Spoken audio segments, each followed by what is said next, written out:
বিচার সংস্কার এবং নতুন সংবিধানের মধ্য দিয়ে যেতে হবে।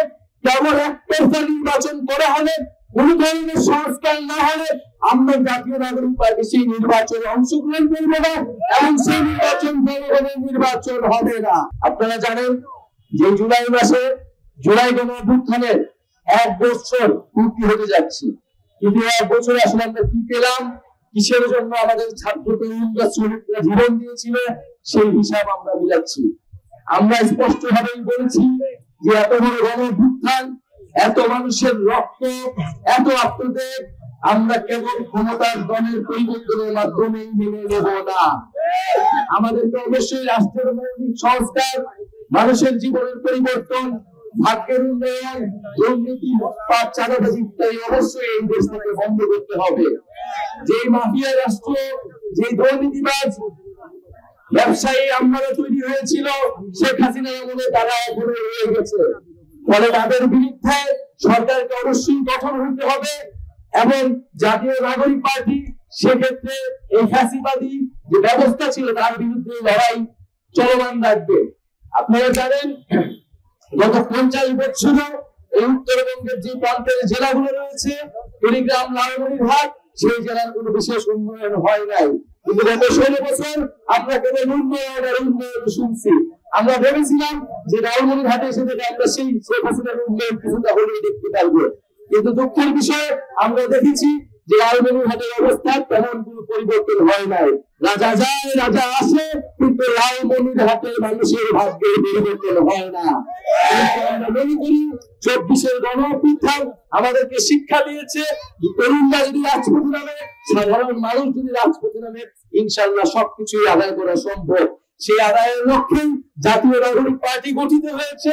আমরা কুড়িগ্রামে ঘোষণা করেছি, আমরা সেখানেও বলেছি, আমরা তিস্তা প্রকল্পের কথা বলেছি, যে তিস্তার জন্য আমার উত্তরবঙ্গের মানুষ, আমার উত্তরবঙ্গের কৃষকেরা তারা ফসল ফলাইতে পায় না।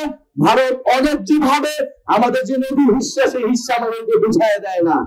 ইনশাআল্লাহ জাতীয় নাগরিক পার্টির নেতৃত্বে খুবই শীঘ্রই নদী এবং সীমান্ত সুরক্ষা আন্দোলন শুরু হবে এবং আমাদের এই প্রান্তের এলাকার মানুষের নদীর অধিকার, সীমান্তে যে বেঁচে থাকার অধিকার, সেই অধিকার আমরা আদায় করে ছাড়বো ইনশাআল্লাহ। প্রিয় বন্ধুগণ, আমরা লালমনিরহাট সহ এই উত্তরবঙ্গের সব অঞ্চলে যে আঞ্চলিক বৈষম্য, অর্থনৈতিক বৈষম্য, এখানকার শিক্ষা, স্বাস্থ্য এবং কাজের অধিকার আমরা নিশ্চিত করতে চাই। যোগাযোগ ব্যবস্থা থেকে শুরু করে তথ্য প্রযুক্তি, আজকে পুরো দুনিয়া চলে তথ্য প্রযুক্তি দিয়ে, ইন্টারনেট দিয়ে। আমরা সেই তরুণ প্রজন্মের জন্য তথ্য প্রযুক্তি এবং কর্মসংস্থান নিশ্চিত করতে চাই। জাতীয় নাগরিক পার্টি একগুচ্ছ তরুণদের অনেক স্বপ্ন নিয়ে রক্তের বিনিময়ে এই দল গঠিত হয়েছে। আমাদের এই দল গঠনের কোনো দরকার ছিল না, প্রয়োজন ছিল না। সময়ের প্রয়োজনে বাংলাদেশের মানুষের আহ্বানে এবং এত এত শহীদের রক্তের যে আত্মত্যাগ, সেটা হিসাব করতে আমাদেরকে দল গঠন করতে হয়েছে, যাতে আপনারাও বিকল্প নেতৃত্ব পান, আপনারা একটা বিকল্প বেছে নিতে পারেন। এখন আপনাদের প্রতি আমাদের আহ্বান থাকবে, অনুরোধ থাকবে যে আমাদেরকে সহায়তা করুন, আমাদেরকে সহযোগিতা করুন।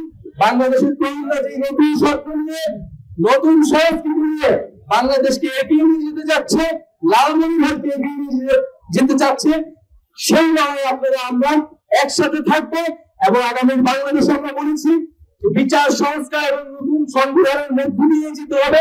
কেবল একতরফা নির্বাচন করা হলে, কোন ধরনের সংস্কার না হলে আমরা জাতীয় নাগরিক পার্টি সেই নির্বাচনে অংশগ্রহণ করবো না এবং সেই নির্বাচন জনগণের নির্বাচন হবে না। নির্বাচন করতে হলে মৌলিক সংস্কারের জন্য যে কার্যক্রম চলছে, জুলাই সনদ এই মাসে হওয়ার কথা, সেই সনদ আদায় করার জন্য আমরা রাজপথে নেমেছি। জুলাইয়ের ঘোষণাপত্র, নতুন সংবিধান এবং যে শেখ হাসিনা এবং ফ্যাসিস্ট আওয়ামী লীগরা গত 16 বছরে আমাদের অধিকার হরণ করেছে, খুন করেছে, তার বিচার নিশ্চিত করতে হবে। যারা সন্ত্রাসী বাহিনী ছিল তাদেরকে এখনো গ্রেফতার করা হয়নি, আদালতে কিন্তু তাদেরকে ছেড়ে দেওয়ার ব্যবস্থা করা হচ্ছে, বিভিন্ন জায়গা থেকে তাদের পুনর্বাসনের চেষ্টা করা হচ্ছে। সেই সকল চেষ্টা, গণঅভ্যুত্থান বিরোধী চেষ্টাকে প্রতিহত করতে হবে। ইনশাআল্লাহ আমরা লালমনিরহাটে আবারও আসবো এবং আগামী সংসদে তরুণদের, নতুনদের বিজয় হবে ইনশাআল্লাহ।